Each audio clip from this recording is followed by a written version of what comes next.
Nasinsi w'omuntu yeekulungudde mu Lubiri Emengo olw'okujaguza olunaku lw'abavubuka mu Buganda. Wabaddewo okusannyalala mu ntambula n'emirimu oluvannyuma lw'abantu okusimba olw'akasota nga beekulungula okujja mu kisaawe. Wabula mu kuyingira abantu baasimbye ennyiriri empanvu okusobola okuyingira. Ekyajje abamu mu mbeera kwe kutandika okweyisiŋŋanya ng'abalala baasimbye dda ennyiriri ekyabajje mu mbeera.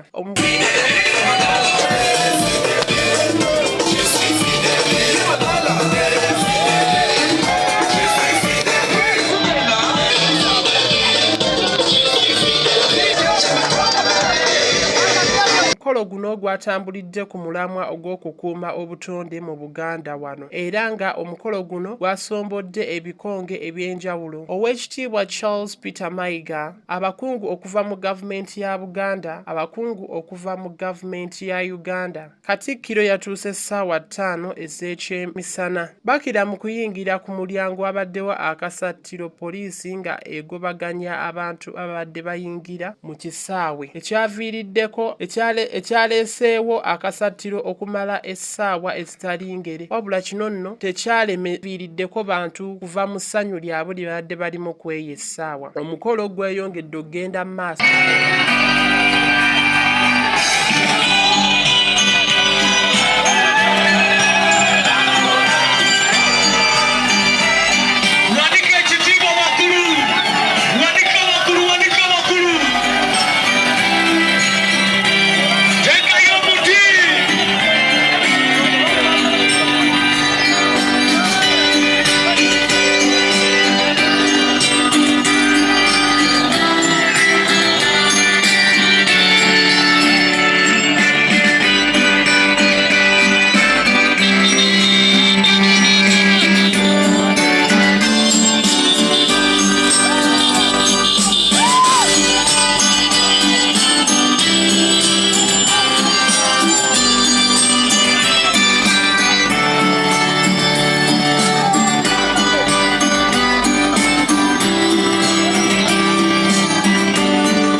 Wabula gwadde gukyagendera ddala mu maaso ne gujja gugwamu akale k'enkuba.